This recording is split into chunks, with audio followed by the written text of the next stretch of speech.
Hello, and welcome to Better by Morning. Whether you found your way here because sleep feels elusive, because you're seeking gentle wisdom to carry into your dreams, or simply because you're ready to let go of the day and discover something meaningful in the quiet hours, you're exactly where you need to be.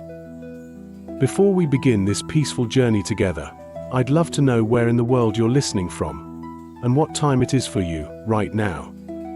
There's something beautifully comforting about knowing that across different time zones and continents, we're all here seeking the same thing: a moment of calm and insight before we rest. Now let's create the perfect sanctuary for tonight's story. You may wish to dim the lights. Adjust your pillow, pull that soft blanket a little closer, and let yourself settle into whatever position feels most comfortable.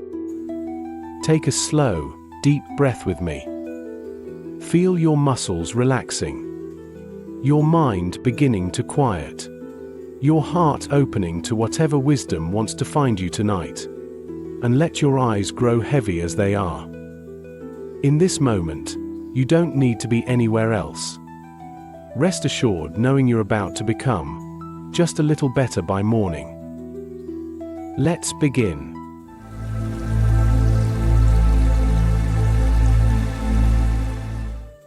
Have you ever wandered through a dream so vivid, it felt more real than waking life? Perhaps you've woken with the feeling your soul remembered something, even if your mind didn't? Have you ever caught yourself chasing fragments of a nightmare, desperate to understand why your subconscious chose that terror, that person, that impossible scenario? What if I told you your dreams are neither random nor neural static, but are instead messages or mirrors?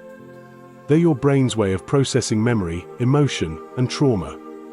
A nightly download that can predict your mental health, reveal your deepest fears, even solve problems your waking mind can't crack. Tonight, we're diving into the most mysterious theater in existence, your sleeping mind. We'll explore why certain dreams stalk you for years, what your brain is actually doing while you're unconscious, and how understanding your dreams might just be the key to knowing who you really are. And as you begin to drift off, this story will gently guide you deeper, not just into sleep, but into yourself. You are the keeper of a vast, eternal library, one that appears only while you sleep. Every night when your consciousness goes offline, you return to its labyrinth of rooms. Each chapter of this journey leads you deeper into the archive of your unconscious, where forgotten fragments, secret fears, and hidden desires long to be discovered, like dusty books waiting to be opened. Each room in the library contains a different kind of dream, a new story, a new truth. Each dream we'll explore takes you deeper into this archive, where the filing system follows emotional logic, not linear time.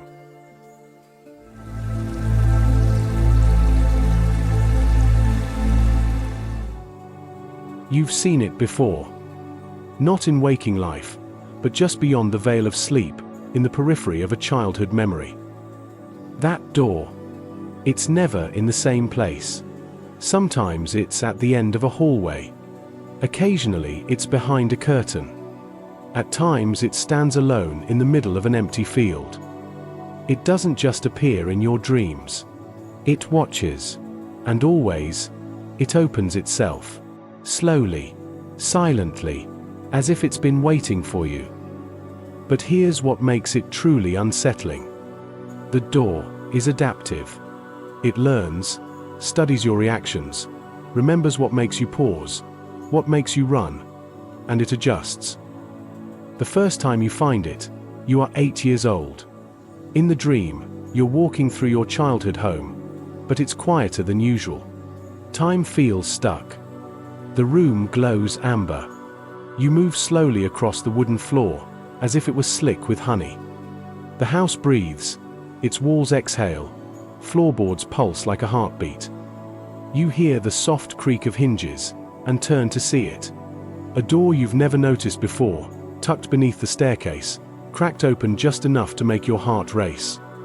Something ancient in your nervous system whispers, "This matters." Your fingers reach for the handle, though you don't remember telling them to. You're not afraid. Not yet. Just aware. Recurring dream elements like doors often represent what psychologists call unfinished emotional business. You cross the threshold, determined to confront whatever lies beyond. On the other side is a room that you couldn't possibly imagine awake. Each time you dream it, the door evolves. At first it's mahogany. Then it's barely hanging on its hinges. Perhaps it's sealed with chains that can't be broken by your dream hands. And each time, the room beyond changes too.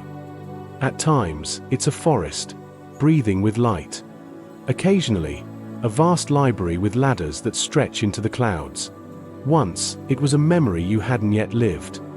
And then, it was just your bedroom, but the bed was missing. Someone had been there, and they'd left the light on for you. Why does this door keep calling you? Why do you always find it just before waking? And why does it feel, impossibly, as though something on the other side remembers you? According to dream researchers, this kind of progressive dream evolution indicates your brain is actively processing something unresolved. The door isn't random, it's diagnostic. Centuries ago, ancient dreamers believed that doors in dreams were not metaphors, but thresholds, literal portals to the unconscious. The ancient Greeks called it oneironautics, dream navigation. Freud might have said the door reveals your wish. Jung would argue it's your path. But deeper still, a quieter theory remains. The door isn't showing you what you want to find. It's showing you what your brain needs you to confront. That's why it opens itself. Your amygdala, the brain's fear center, already said, yes. The door is your invitation to listen. To thoughts that didn't make it into your journal. To feelings you tucked away before sleep. To fragments of your day that longed for closure. And the room on the other side? That's your mind, speaking in metaphor. Because your soul doesn't speak in sentences. It speaks in symbols. And it trusts you to know the difference. Every time you cross that threshold and enter a strange, dimly lit room in your dreams, you're rewiring neural pathways associated with avoidance and fear. Studies show that people who engage with, rather than flee from, threatening dream content often report decreased anxiety and increased emotional resilience in waking life. Your brain is using the dream state to practice courage in a consequence-free environment. You're literally choosing to face yourself. Want to know the real secret? That door stops appearing the moment you stop needing it. So next time the door materializes, wherever it may be, don't rush through it. Pause. Place your hand on the frame. Breathe in the moment between knowing and not knowing. Notice what your dream body feels before you touch the handle. Because what waits on the other side isn't a place. It's you. That door isn't trying to trap you. It's trying to teach you.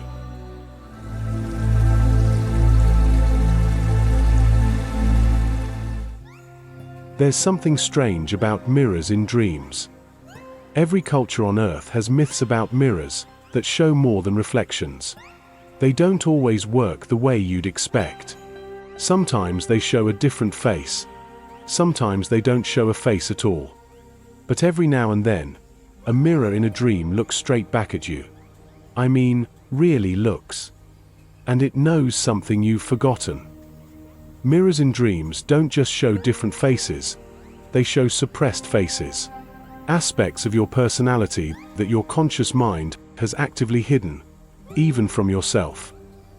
You're older now, standing outside a vaguely familiar train station.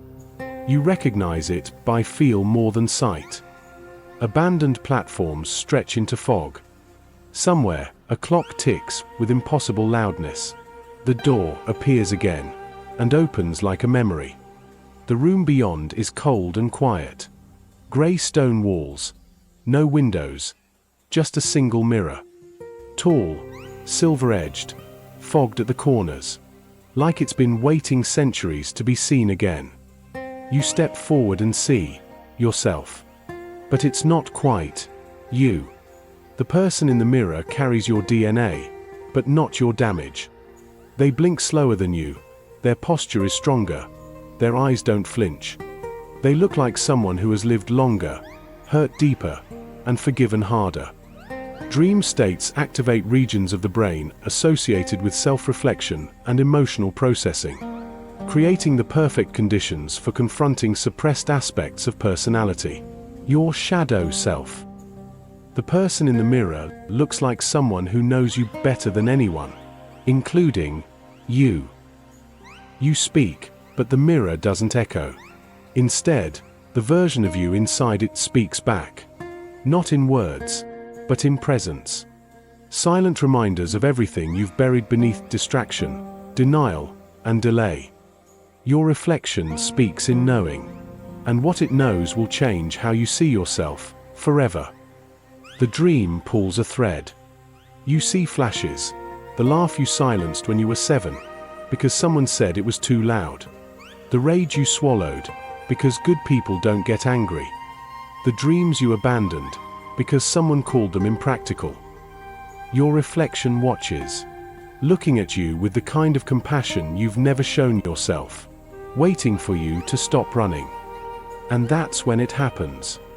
Your mirror self doesn't accuse. It grieves for the parts of you that you sacrificed to be acceptable. The mirror shifts, not in reflection, but in meaning. It's no longer just a glass surface. It's a portal into a part of you you've tried to forget. Carl Jung called it the shadow self, the pieces of your psyche you disown, repress, or fear. Not because they're evil, but because they're powerful. And most of all, because they're honest. They're authentic impulses that were deemed unacceptable by your environment. In dreams, the mirror doesn't lie. It invites. The mirror dream is your brain's attempt to embrace hidden parts of your psyche and reclaim lost aspects of the self. What you see in the mirror is not a threat. It's an invitation to reclaim your wholeness. The parts of you you've hidden, your sadness and envy, your raw ambition and old wounds. They're not flaws, they're fragments. And when you stop hiding from them, you become more than you were. The moment you stop fighting the mirror image, it begins to merge with your reflection. Not erasure, integration. The mirror doesn't demand perfection. It demands wholeness. And wholeness always includes the parts you've been taught to hide. It asks you to be real. So if tonight, you find yourself before a dream mirror, don't look away. Look closer. Notice who's really there. Not just the version of you that others see. Not just the you who survived. But the you who knows. The one who's been watching all along. The one still holding the pieces you've been brave enough to reclaim. Because once you see yourself fully, you'll never feel incomplete again.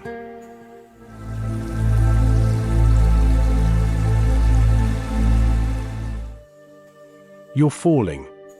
There's no ground, no sky, no sense of up or down. Just that sudden lurch in your stomach. The drop before a crash that never comes. And maybe, that's the most terrifying part. Not the fall, but the not knowing where the fall will end. What if I told you, the people who learn to control their falling dreams show measurable changes in their stress response systems? A door appears in a quiet hallway, the kind you might find in an old cathedral. Arched ceilings, candlelit air, a silence that feels sacred. But the moment you step through, the floor disappears. You don't scream or even flail. There's only air, rushing past like a whisper you almost understand. Your body doesn't hit anything. It just keeps descending. At first, it feels like a mistake. Then it begins to feel familiar. Like something you've done before, again and again, in dreams you never seem to remember. Research by neuroscientist Dr. Matthew Walker reveals that falling dreams often occur during the transition between sleep stages, when your brain is literally falling into deeper unconsciousness. But here's the fascinating part. Experienced lucid dreamers report that learning to embrace falling dreams actually reduces their occurrence. Falling in dreams has long puzzled the minds of sleepers and scholars alike. Some say it's a sign you're out of control. Others say it's your mind letting go of the day's grip, the ego slipping away as you enter deeper states of rest. But you feel something different. This fall isn't panic, it's process. Descent through space that feels more like release than terror. Suddenly, something impossible happens. The air becomes thick enough to swim through. You're not falling through space, you're navigating through yourself. Images flicker past, like snapshots pinned to the wind. Decisions that felt monumental now seem small. Relationships that ended in pain reveal their hidden gifts. Failures that crushed you now appear as course corrections. Each image passes before you can grab it, but not before you feel it. The fall isn't showing you what you've lost. It's showing you what you've been carrying, and why it's time to let go. Contrary to popular belief, you can hit the ground in a falling dream without dying. And dreamers who survive dream falls often report significant breakthroughs in their waking lives. You've spent so much of life holding on to expectations, to old stories about who you should be. But dreams don't honor should, they honor truth. And in this dream, your hands are empty. Your grip has let go, not because you are weak, but because you are finally ready. The fall dream is your brain's way of practicing surrender, a skill your survival-focused conscious mind struggles to learn. And when you surrender to clarity, you learn it's impossible to fix what broke you from the same height you got hurt. You must descend, not as punishment, but as permission. Permission to let go of your need for certainty, and permission to trust that you don't need to force your life into place for it to have meaning. The secret to mastering falling dreams? Stop trying to catch yourself.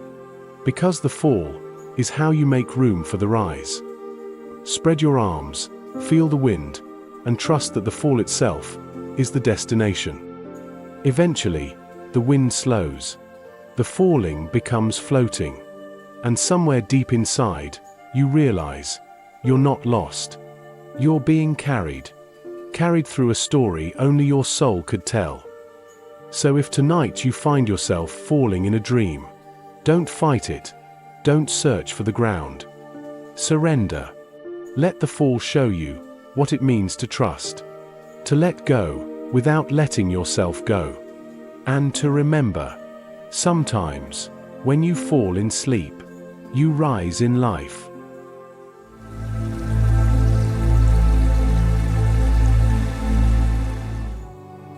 At first, it feels perfect. You're standing in a familiar room, bathed in warm light, surrounded by familiar walls and textures. A sanctuary, the kind of space where your nervous system finally exhales. But slowly, the room begins to shift. The geometry betrays you. Not suddenly or violently, just uncomfortably. What if your dreams could predict psychotic breaks before they happen? What if the shifting room dream is actually your brain's early warning system? A door appears in the middle of a dense forest, standing upright on its own. No frame, no house, no reason for it to be there, except the knowing in your chest that it's meant for you. You open it and step through to a cozy room. Exactly what you needed. A fire crackling, soft pillows, the smell of something sweet and nostalgic in the air. You feel safe, but then something shifts. Corners bend, walls stretch like taffy. The fire dims. The floor tilts ever so slightly, like the room itself is holding its breath.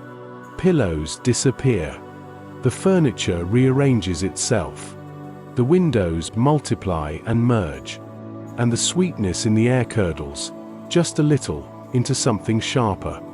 The room is changing. And it's doing so because you are changing.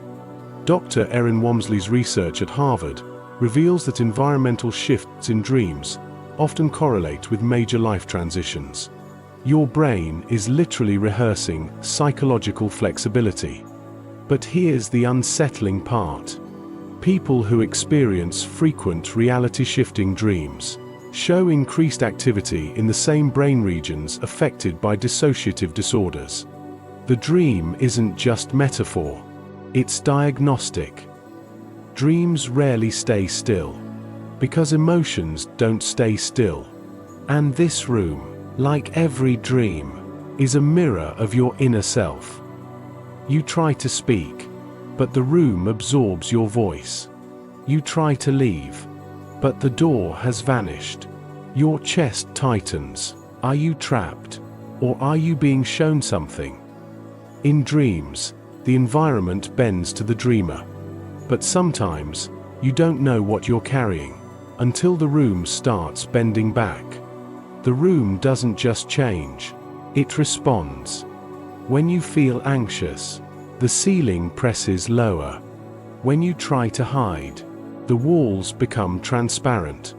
When you attempt to leave, the door transforms into a window, then a mirror, then nothing at all. You realize the room isn't malfunctioning. It's honest. It's showing you something your waking mind refuses to acknowledge. You're in a life that no longer fits your actual shape. What if the room isn't betraying you? What if it's simply being honest? The change in the dreamscape isn't random. It's an emotional X-ray, a silent confession. The room is shifting, because something inside you is also shifting. The fire grows cold when you bury the truth. The walls close in when you pretend you're fine. The light flickers when your joy goes dim. Your dream is not trying to scare you. It's trying to show you. Jung's concept of the transcendent function, the psyche's ability to bridge conscious and unconscious content, manifests most clearly in environmental dream shifts. Your brain is literally practicing psychological adaptation. The shifting room isn't chaos, it's calibration. Your mind, testing its ability to remain stable, while everything around you transforms. Change isn't just something that happens outside you. It happens to you and through you. People who learn to navigate, rather than resist, shifting dream environments, show measurably higher resilience to real-world change. The more you resist it, the stranger things feel. But the moment you soften, accept, even welcome the shift, the room begins to stabilize. Not back to how it was, but forward, into what it needs to become. The room stops betraying you the moment you stop demanding it stay the same. Because flexibility isn't just a life skill. It's a survival mechanism your brain is trying to teach you. That's the secret your waking mind forgets. Growth often feels like chaos, until it's complete. So if you dream of a room that won't stay still, don't panic. Pause. Ask yourself what you're feeling. Not what you should feel, but what you are feeling. Because the room isn't broken. It's just honest. And when you learn to sit inside shifting walls without fear, you become someone the dream no longer needs to warn. You become someone the dream can trust.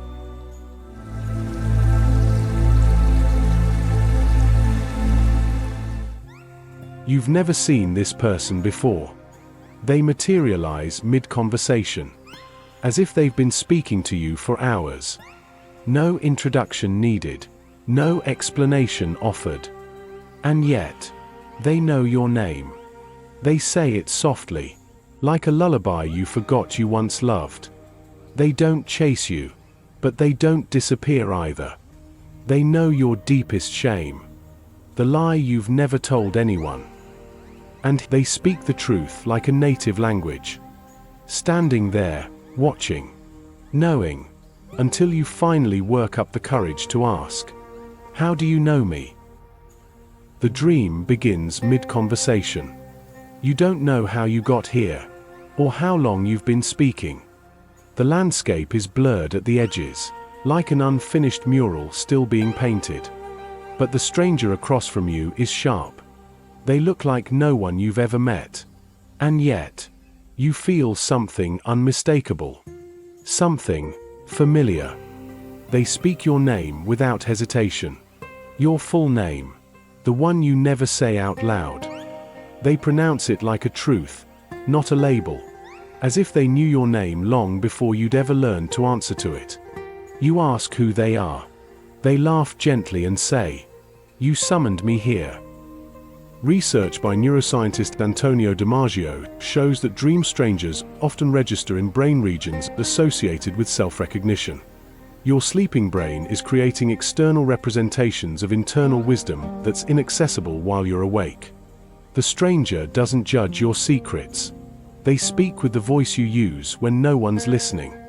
They ask the questions you contemplate privately, but never say aloud. In waking life, strangers don't tend to know the parts you keep hidden. But in dreams, it's different. Strangers appear often. And eerily. They say what no one else dares to. They reveal what you won't let yourself admit. This one is kind, but their presence stings. Because they know something you don't want to face. They ask you questions you thought you'd buried. Why did you stop writing? How come you settle for silence? Why do you treat your loneliness like a secret instead of a signal? You don't want to answer. But you don't want them to leave either. Because part of you already knows. They're not really a stranger. And here's where it gets genuinely unsettling. Sometimes the stranger knows things about the future that you haven't figured out or experienced yet. They mention the job you'll quit before you even realize you want to quit it. They reference the relationship that's failing before you can bring yourself to admit it's over. They speak about your choices with the clarity of someone who's already watched you make them. Psychologists call this the wise self, the aspect of consciousness that integrates past experience with intuitive knowing. During REM sleep, the prefrontal cortex, the self-censoring part of your brain, goes offline, allowing this deeper wisdom to communicate directly. The stranger who knows your name is rarely a ghost or an angel. The stranger isn't prophetic. They're integrative. They see patterns your conscious mind fragments and dismisses. It's often an aspect of yourself, your inner guide, the voice you silenced when life got too loud. The ancient Greeks called it your daimon, the inner knowing that walks beside you from birth. Neither a fantasy nor a deity, but a version of you that never forgot what mattered. And in the stillness of a dream, they finally get the floor. When a dream stranger speaks truth, it isn't meant to shame you. It's meant to remind you of the promises you made to yourself, of the dreams you put on hold, not because they were wrong, but because the world was overwhelming, of the strength you forgot you had when doubt spoke louder than hope. People who develop relationships with their dream strangers report making decisions with unprecedented clarity and confidence. Because the stranger doesn't offer advice or solutions.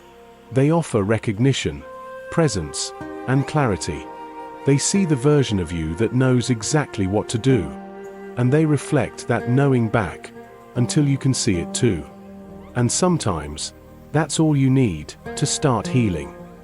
So if someone appears in your dream tonight, someone unfamiliar who somehow feels like home, listen. Let them say your name. Let them ask their questions. They're here to hand you back the parts of yourself that were missing. Because now, in sleep, you're strong enough to hold those parts again.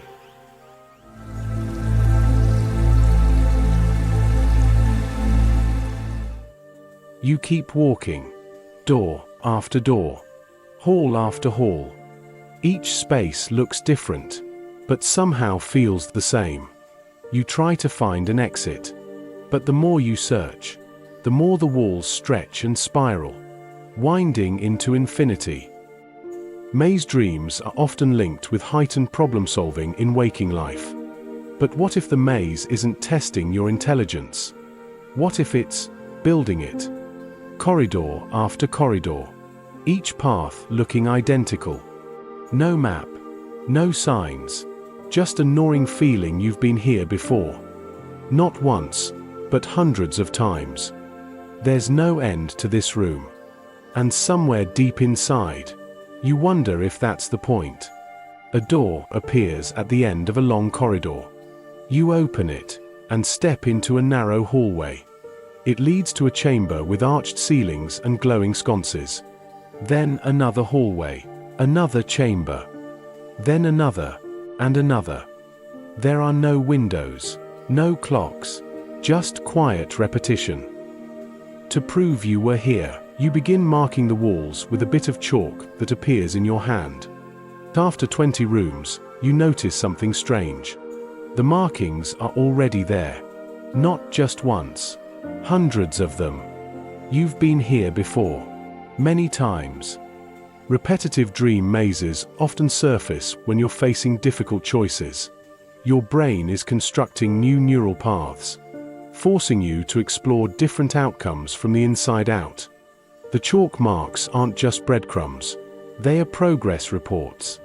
Each one a past attempt, a lesson learned, a dead end that taught you something about the architecture of your own limitations. The longer you wander, the heavier your chest becomes. You're not scared, not exactly, but something aches. Why does this place feel so familiar? Why does the same pattern keep repeating? Each room shows you something different.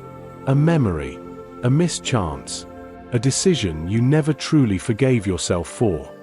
Some doors are locked. Some lead to dead ends. Others echo with laughter that doesn't belong to you anymore. Want to know a secret? The maze isn't trying to contain you. It's trying to expand you. Each wrong turn sharpens your awareness. Closed doors build your tolerance for the unknown. Moments of disorientation train your nervous system to understand a powerful truth. This isn't danger, it's discovery. So you keep walking, because to stop would mean facing the room you've been avoiding most. There's a part of the brain that grows in response to spatial navigation. The more you engage with complexity, especially in dreams, the more capable you become of navigating it in real life. And what if the reason this room doesn't end is because it's not supposed to? Endless rooms in dreams often mirror the unconscious. The layers of self built over years. Walls of identity. Floors of belief. Ceilings of fear. Here's the quiet truth your dream is revealing. There is no final room, because there is no finished version of you. There is only becoming. The journey isn't meant to be escaped. It's meant to be experienced. So you stop searching for the exit. And then, something shifts. The lights soften. The next door opens on its own. And for the first time, it leads outside. The maze ends the moment you stop trying to escape it and start trying to understand it. The goal was never to find the exit. The goal was to become someone who could navigate uncertainty without collapsing.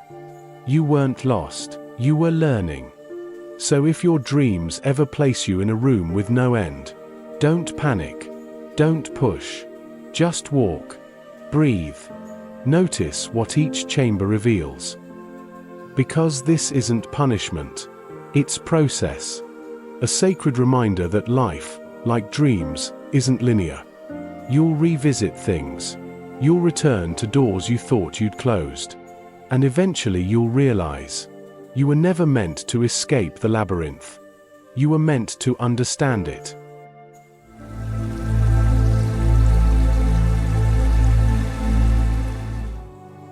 At first, the house feels abandoned. Dusty floors, clouded windows, doors creaking on rusty hinges. You don't remember this place. And yet every step feels like coming home, as if the house was waiting for you. In truth, The house didn't forget you. You forgot the house. Some researchers believe that houses in dreams aren't just symbols. They're archives. And what they contain might be more honest than what you consciously remember. Every room pulses with emotional resonance. The kitchen smells like safety or suffocation, depending on which memories built its walls. The staircase creaks with the weight of secrets. The basement conceals what you've buried so deep, you forgot it was even there. Tonight's door is simple, wooden, weathered, worn. It opens into a dim foyer. You hear the echo of your own footsteps. The walls are lined with photos that flicker in and out of focus. Rooms branch out in every direction: kitchen, study, bedroom, attic. Each door you open feels more familiar than the last. And with dawning awareness, you realize this house is made of your own memories, not as they happened, but as they felt. Some researchers believe that dream houses can contain corrected memories. Not false ones exactly, but versions of events that your emotional brain considers more true than literal facts.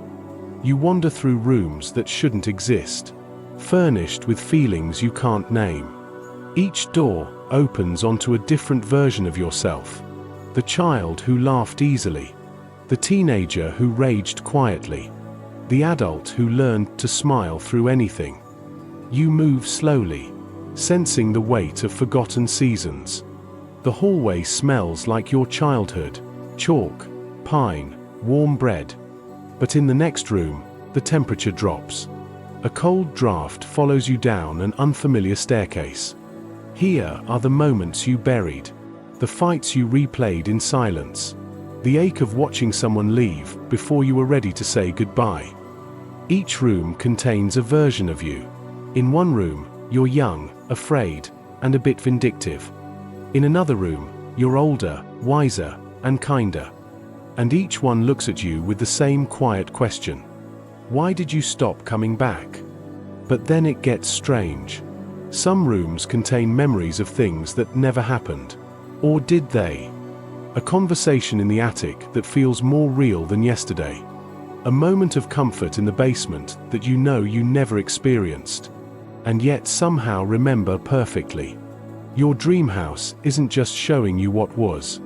It's showing you what should have been. In dreams, houses often reflect the self. Not just your body, but your being. Each room, a part of your psyche.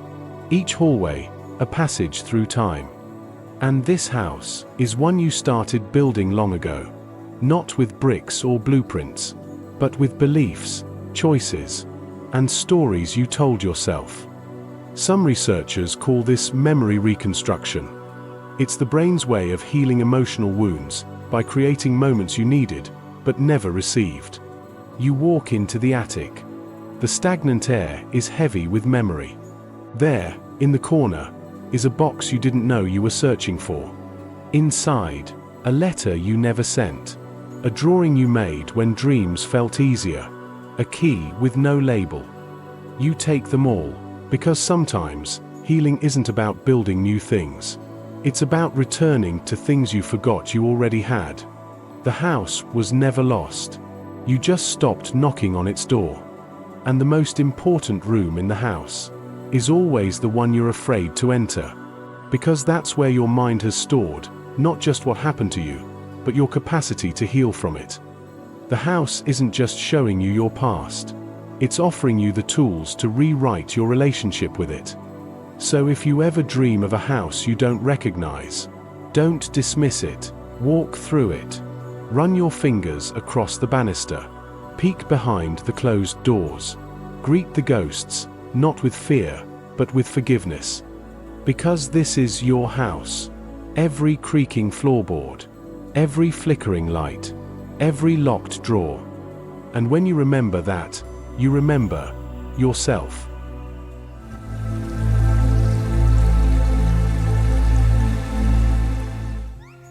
It's not on any map. No compass points to it. No ship sails near it by accident.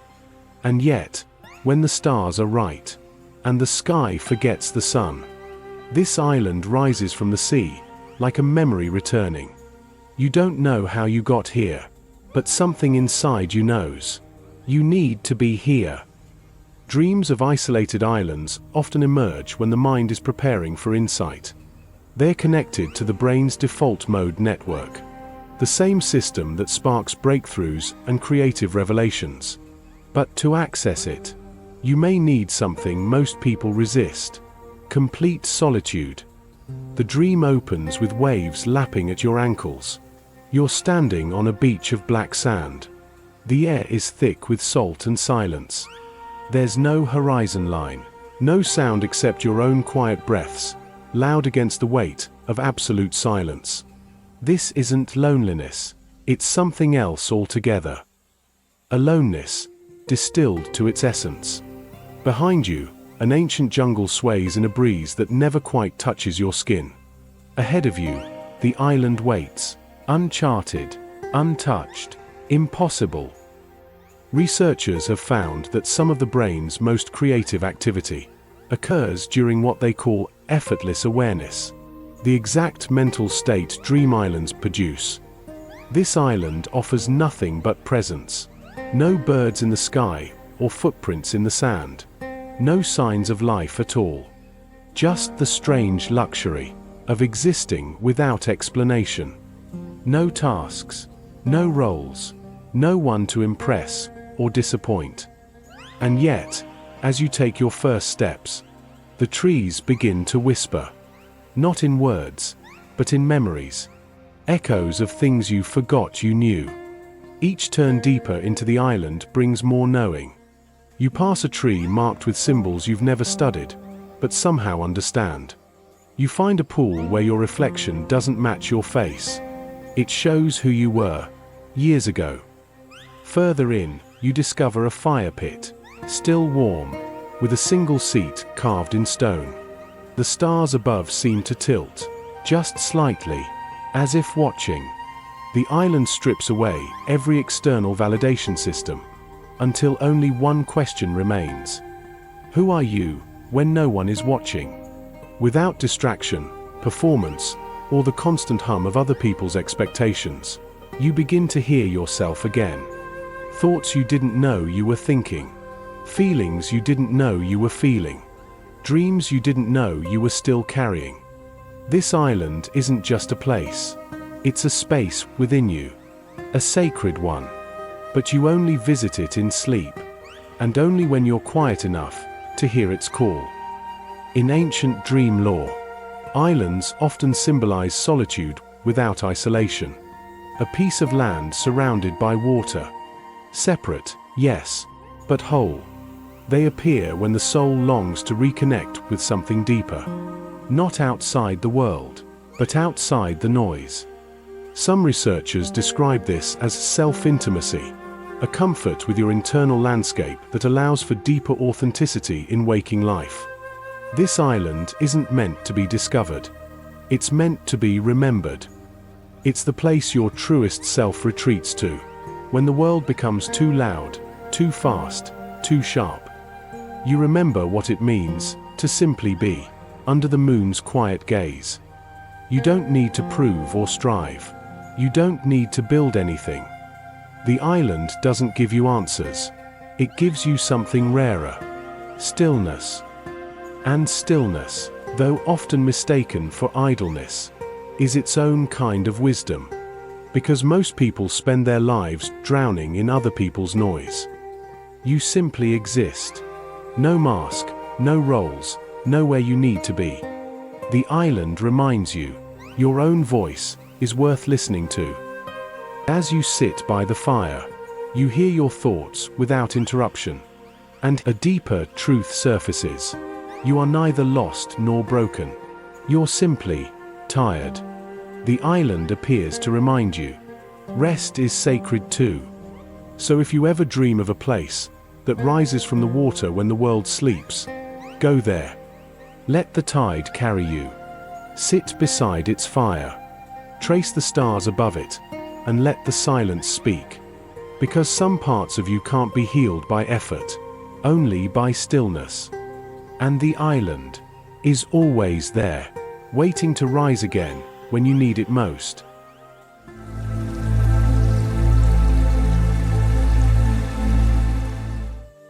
You see it from a distance.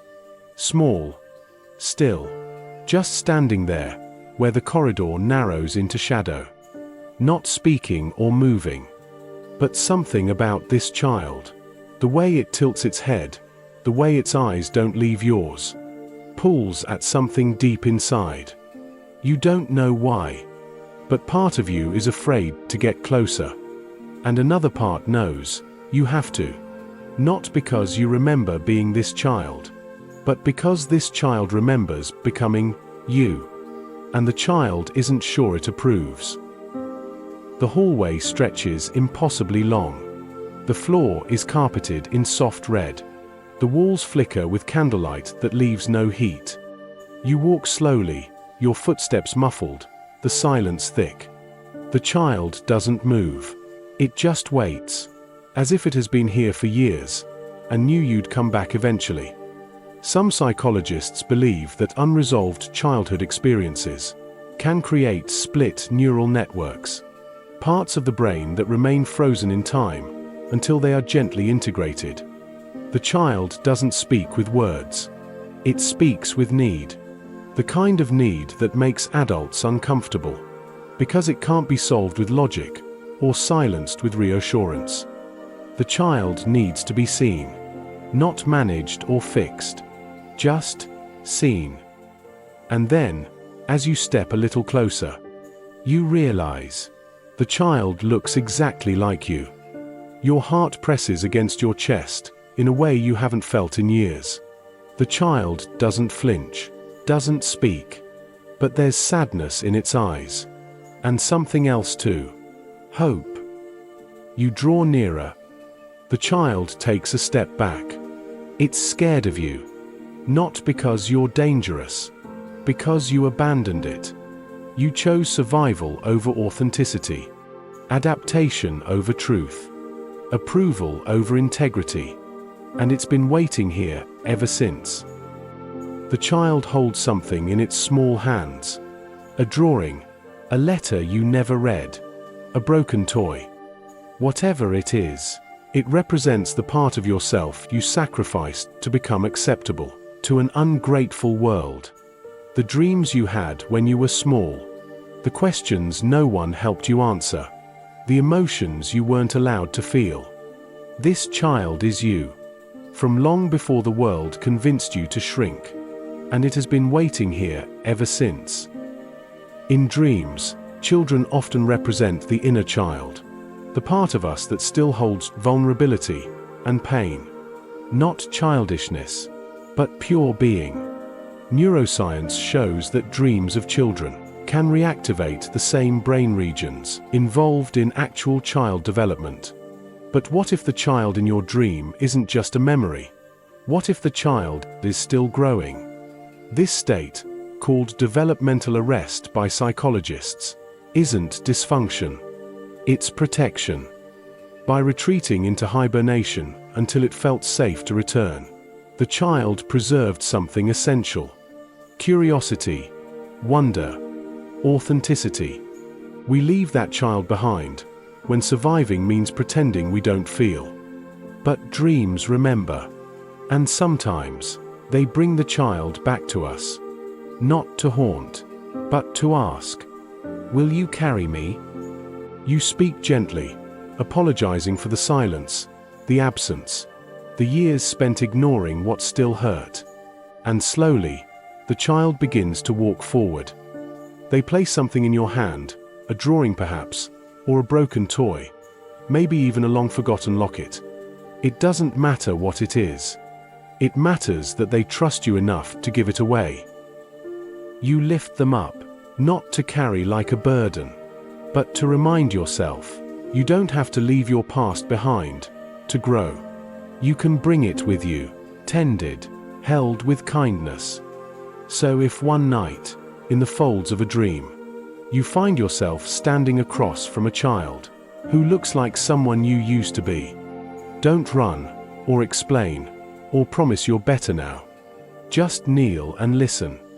And maybe, reach out your hand. The moment you kneel down to their level, not to fix or to comfort, but to receive what they've been holding, something shifts inside you. Because healing isn't about returning to childhood. It's about bringing childhood forward.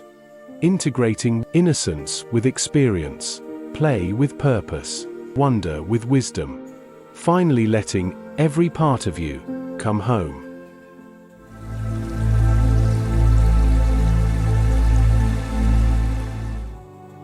The dream begins in a quiet library. Not grand, no towering ceilings or gilded shelves.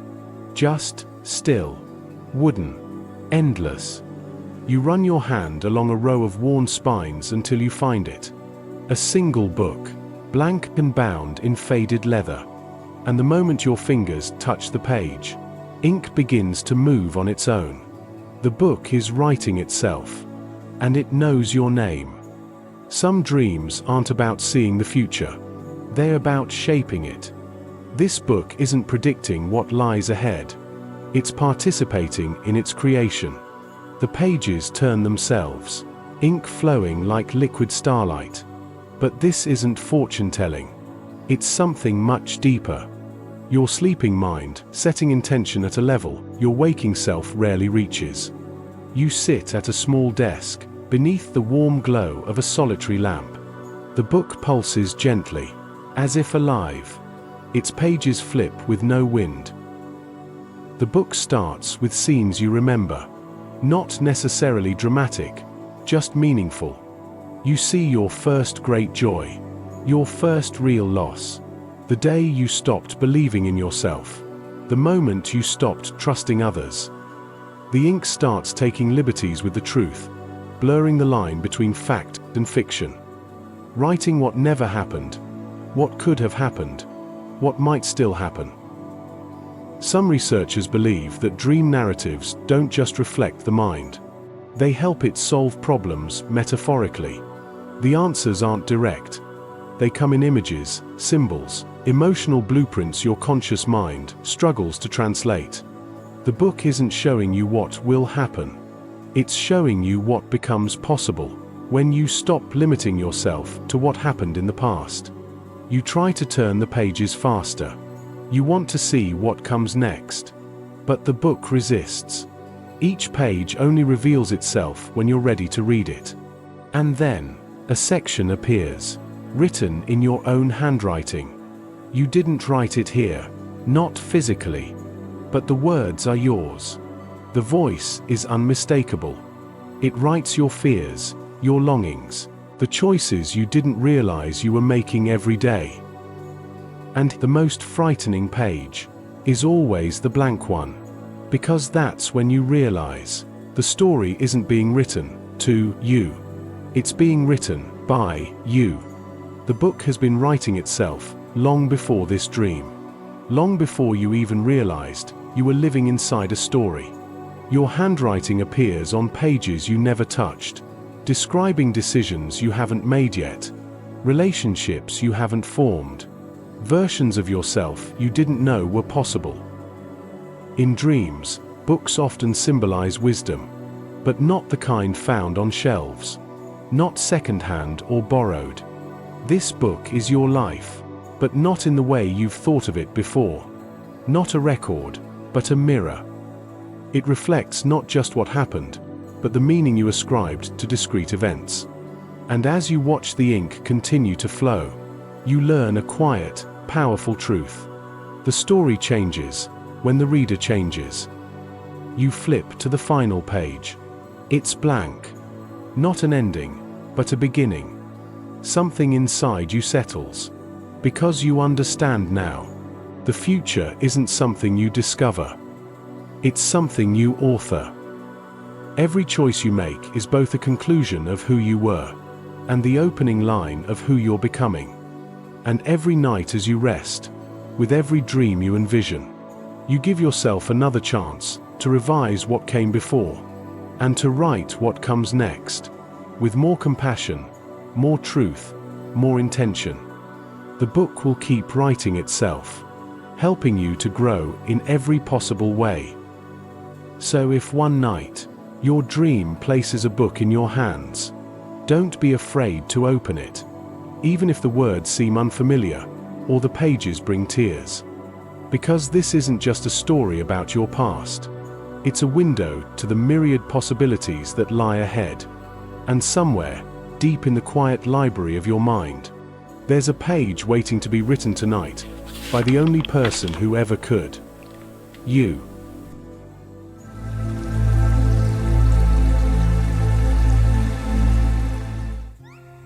You see it at the end of a long, dim corridor, an unmarked door. Others pass it by without a glance. Some try the handle, but it never moves, until you place your hand upon it, and the door opens without resistance, as if it's been waiting for you, and only you. The dream places you in a quiet, moonlit hallway. You've been walking for what feels like hours, unsure of what you're even seeking. And then, there it is. The door, just tall enough for you, just weathered enough to feel ancient. And something deep inside intuitively knows. This isn't a place for everyone. It was made for you, and you alone. On the other side of the door, there is no room, no field, no memory. There is only presence. Some researchers believe that certain dreams represent transitional states of mind. Threshold moments when you're ready to face what's long been unconscious. This isn't a dream about a place. It's a dream about a state. Pure awareness, without the usual commentary. No inner critic, performance, or anxiety. Just the strange calm of being exactly who you are, without apology. You step through, and the world falls away. No floor beneath your feet. No ceiling overhead. Just light, pale, soft, endlessly shifting. You are nowhere, but you are fully yourself. What makes this door different from all the others is that once you've passed through it, you never truly forget what it felt like to be this whole. Though nothing speaks aloud, you feel known. Every shame you've hidden, every doubt you've whispered in the dark, every strength you forgot you carried. This place sees it all. Not to judge, but to show you that none of it was ever lost. It was just unseen, and now revealed. Which creates a beautiful problem. How do you live in a world that demands performance when you've tasted the peace of authenticity? Doors in dreams often symbolize transition, a threshold between who you were and who you're becoming. But this door is different. It doesn't ask you to become anyone new. It asks you to become brutally honest. This isn't a passage through time. It's a passage through resistance and avoidance, so you can finally remember who you really are. It only opens when you're willing to stand still, in your own soul. When you're ready to meet the person you've been avoiding most, yourself. Some psychologists call this a peak state, a moment of integration where the self becomes whole and can no longer be shaped by external pressure alone. You don't find answers here, not in the way you thought you would. Instead, you find presence, breath, the quiet strength of simply being. And then, gently, the space begins to close. Not as rejection, but because the door has done its work. It brought you deeper, not into something new, but into something true. You walk back through, changed, because once you've seen yourself this clearly, you can't go back to pretending you are small. So if you ever dream of a door that opens only for you, don't hesitate, don't knock, just step through. Because we all carry a place within us that no one else can enter. Not because we're meant to be alone, but because we must first know ourselves before we can truly be known.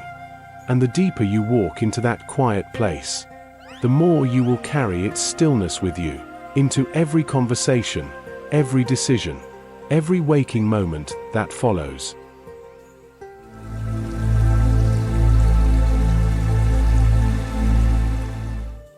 You're carrying a small, dimly lit lantern.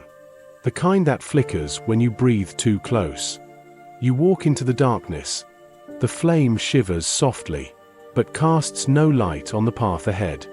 No matter how you tilt or turn the lantern, hoping it will show you the way forward, it only casts light behind you. And for a moment, you feel betrayed by it. Until you realize what it's showing you might be the most important thing of all. Some researchers have found that dreams like this, where light shines in only one direction, backward, tend to occur at moments of deep internal shift. The kind of shift that doesn't just change your direction, it changes your understanding of the path itself. The road ahead is a complete mystery. No moon or stars or ambient light to illuminate the horizon. You thrust the lantern forward, but the flame stays small, dim, and uncooperative. But then you discover something strange and somewhat unnerving. The path behind you is perfectly clear.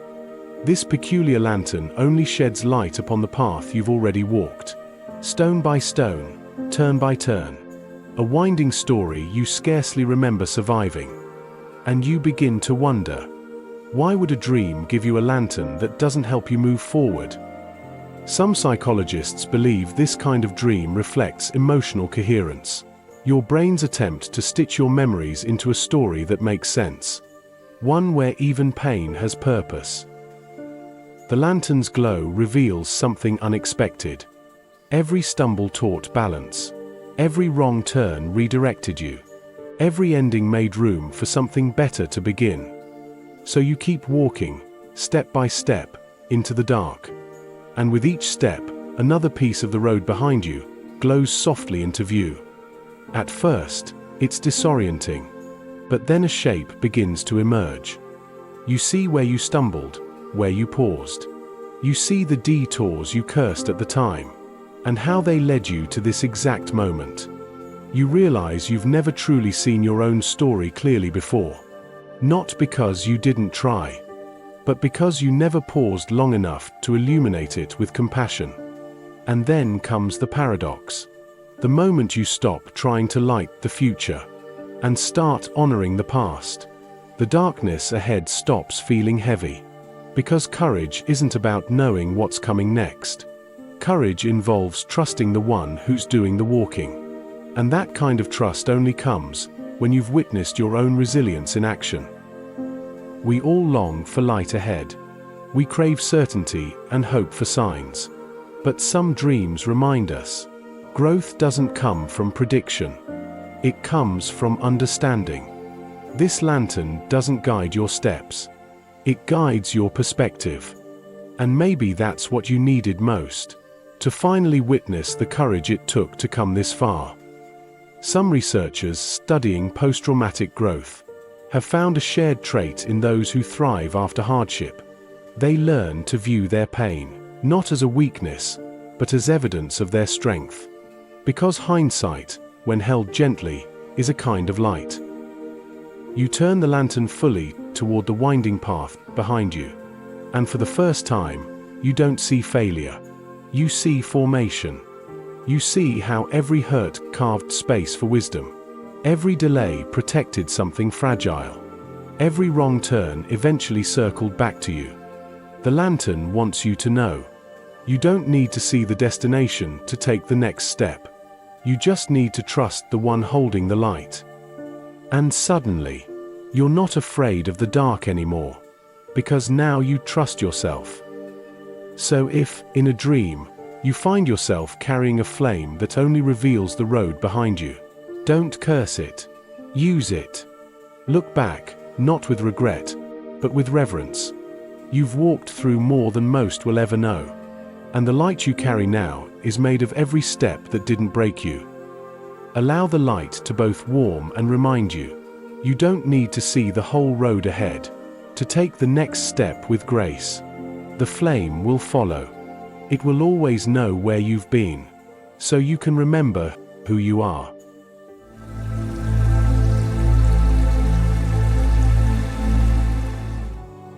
You enter a quiet room that feels ancient, older than memory. There are no mirrors, no clocks, and the air hums with a knowing stillness, softer than silence, as if every secret you've ever buried has been unearthed and waits here to confront you. And though others are present, their faces are blurred, their movements slow, and no one speaks your name, because no one can. Here you are seen for everything you are, except the label the world gave you. You try to speak your name aloud, but it is impossible. Not because you've been silenced, but because the self you're used to presenting has fallen away. Your name, that collection of syllables you've answered to for years, simply evaporates on your tongue. And instead of panic, you feel something unexpected. Relief. As if you've been carrying a weight you didn't know you were holding. You sit cross-legged in the center of the room. A soft light pulses from above, like breath. You try to introduce yourself, but nothing comes out. No sound, no form. It's as if this room has asked you to leave your name behind, and to see who you are without it. The others smile at you with recognition, not because they know your story, but because they know something deeper, something quieter, closer to the soul than a name could ever be. Studies on consciousness suggest that losing your sense of ego, even temporarily, can open windows of deep psychological change. Old roles become flexible, fixed self-concepts dissolve, and what's left is possibility. Without your name, you discover you're still someone, just not someone who needs to be explained, defended, or defined. You try to speak again. Your name, age, story. But the sound disappears before it reaches the air. Your chest tightens, breath catches in your throat. Who are you, if not the person you've always described? You look down at the hands folded in your lap, feeling comforted by the steady rhythm of your beating heart. In the distance, a movie projector hums and clicks, projecting long-forgotten memories onto the screen inside your mind. A carefree child running along the sand, giddy and joyful, soaking up the sun. A teenager fighting back tears, struggling to be heard over the jeering of classmates. A young adult leaving the office at the end of the day, staring up at the cloudless sky, wondering, am I enough? And in that stillness, you finally begin to understand. Because here is the transformative part. The others in this room see you more clearly without your name than anyone ever did with it. They see past your roles and your armor, past the polished version of yourself you've been told to perform.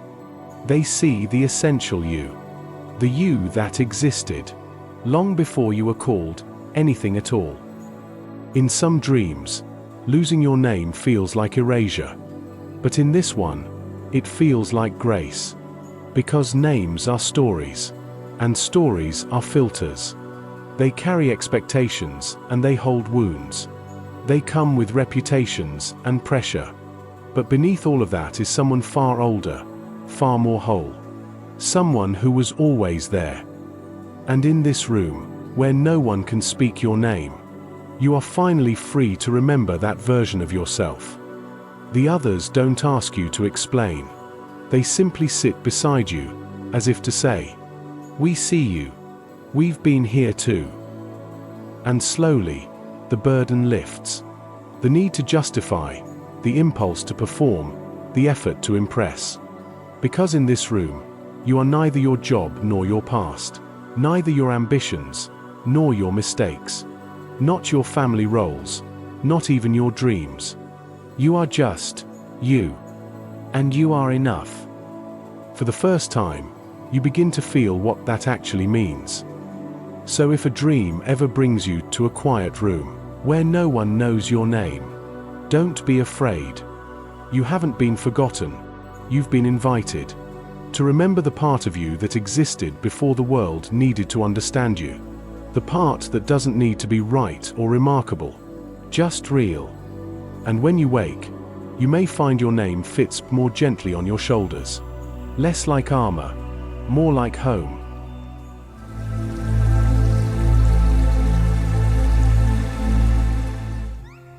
You stand alone inside an unfamiliar room with cold stone walls. No footprints disturb the dust-covered floor, but the musty air feels thick with memory. At the center of the abandoned room is a tree. Its roots have burst through cracks in the floor, not with violence, but with patience and quiet, unstoppable expansion. Its trunk has split the ceiling above, branches reaching into a world you cannot see. This isn't destruction. It's determination made visible. In real life, trees have been known to grow through concrete. Plants have been known to thrive in toxic soil. Even when logic says it shouldn't, life finds a way. Your dream tree isn't fantasy. It's a template. No one planted it or watered it, yet somehow, it grew. Right through the impossible. You circle the tree slowly, fingers brushing bark. Rough in places, smooth in others, wearing its age like time-worn skin. Around its base are scattered objects from different lives. A child's drawing, a broken compass, a too loose ring, lost one too many times. How could a tree survive here, without sunlight or soil or water? And yet, the tree stands, strong, quiet, unapologetically alive. The tree has never left this room, and yet, it has reached far beyond it. You try to climb. Halfway up, a branch cracks and you slip. Your breath catches in your throat. Scraped hands tremble. You toy with the idea of abandoning this foolish climb. And then you see it. Carved into the bark at chest level. Your name. Not fresh, but weathered. Softened by years.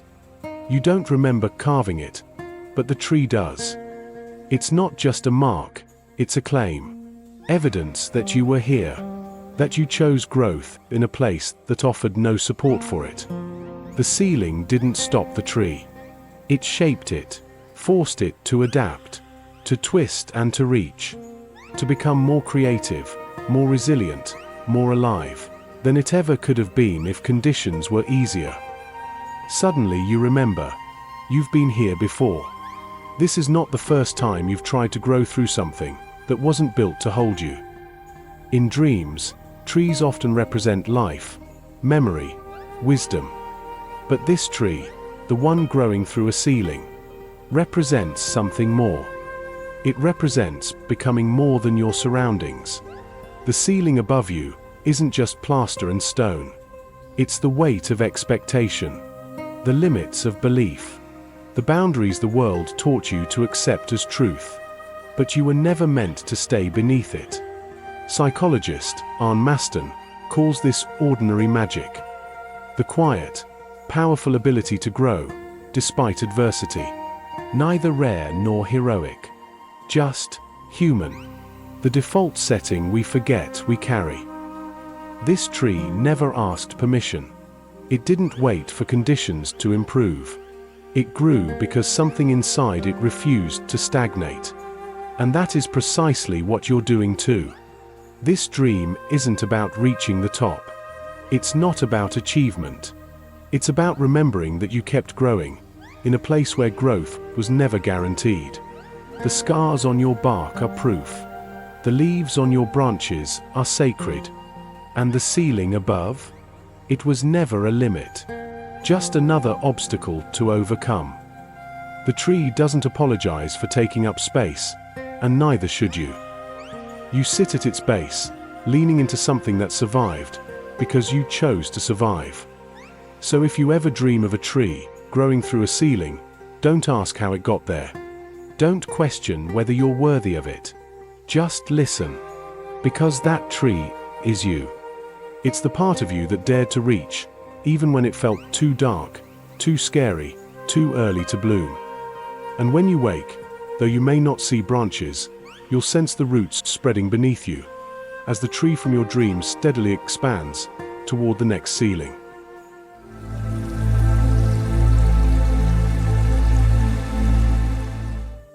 You're standing at the threshold of a room you once loved.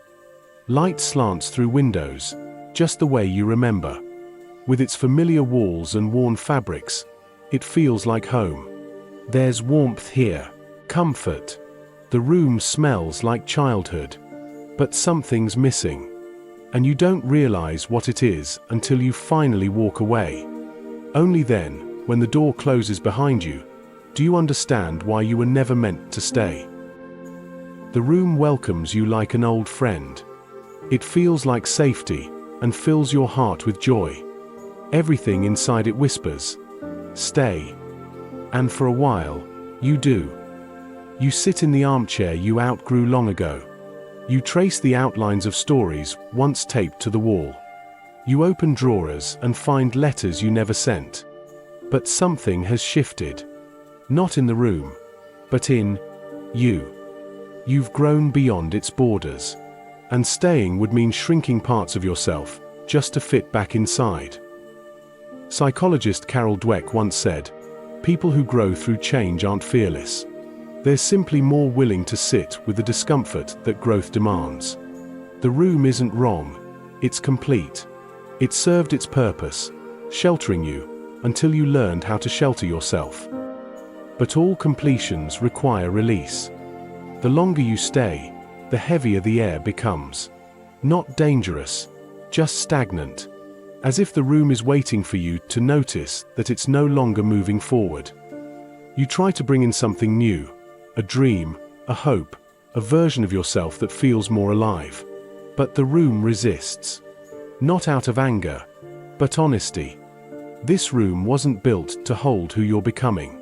It was built to hold who you were. Gently, lovingly, it begins to show you. This was a cocoon, and staying would require clipping your wings. Here's the paradox of growth. You can only outgrow places that truly loved you. Toxic environments trap you. Safe ones prepare you to leave. And the hardest part of growing is recognizing when a nurturing place has quietly become a limiting one. Leaving isn't betrayal, it's graduation. The room raised you until you no longer needed raising. That's not loss, that's success. Most rooms aren't outgrown all at once. They're outgrown gently, in quiet realizations that carry the sting of heartache. The room didn't fail you. It held you and gave you roots. But now, it's asking for your blessing, because it wants you to let it go. Attachment researchers remind us, healthy relationships aren't defined by clinging. They're defined by the ability to remain connected, even through change. And in dreams, leaving a familiar space is often a symbol of becoming. Not because the past was wrong, but because it's complete. And completion is not the same as loss, it's release. Suspecting this may be the last time you'll ever stand in this room, you run your fingers along the windowsill and glance out the window. And then, without ceremony, without needing to fix or finish anything, you simply walk out. The door closes softly behind you. You feel no regret, only grace. Some forms of understanding only arrive after we've left, and some forms of love only reveal themselves in the quiet space between letting go and moving forward. You carry the room's love with you, not as baggage, but as foundation. So if you ever dream of a room that feels like home, but also like a cage, know this: it is not a betrayal to leave. Because the greatest gift any environment can offer is the preparation to outgrow it. And the greatest gift you can give yourself is the courage to walk away when that moment comes. And when you wake, notice what you've been holding on to, out of habit. Not to judge, just to observe. Because life will build new rooms for you. But before you can be ready for new adventures, you must be willing to walk away from any old rooms that have fully served their purpose.